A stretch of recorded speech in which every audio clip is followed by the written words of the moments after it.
want to lead you through a little guided meditation. Just see what we discover, okay? Close eyes and all that stuff? Yeah, so close your eyes and just do this for a few minutes and find an alert and dignified posture where you can feel upright a little bit. Feel, whatever works for you. If your back's I'm okay. I'm okay.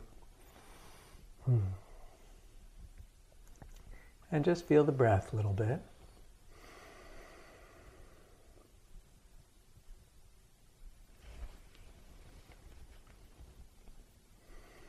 And see if you can follow the breath through a few cycles from the beginning of an inhalation to the end of an exhalation and then on to a new one. And now what I'd like to do with you is explore, if you will, just a little bit of the bottom side of the sine wave. So see if you can sense anywhere in your body a little bit of sadness, a little bit of feeling around loss, maybe a feeling around the fact that all things change and we can't hold on to anything. And see if you can feel what that feels like in the body. And then simply bring your attention to that feeling around sadness or loss or disappointment.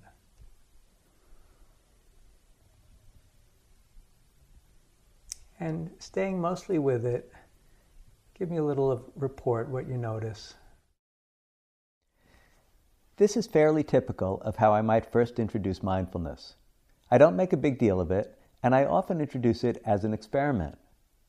Frequently, I'll draw attention initially, as I do here, to body awareness and breath.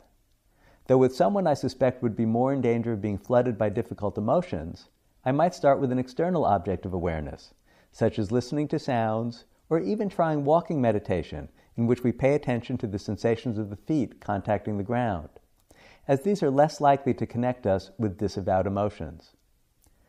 But if I think someone is ready for it, I might bring attention to emotions as they're experienced here and now in the body.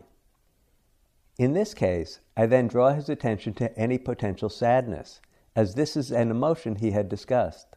It all depends on the person's particular situation and what therapeutic goal I'm hoping that mindfulness practice might serve.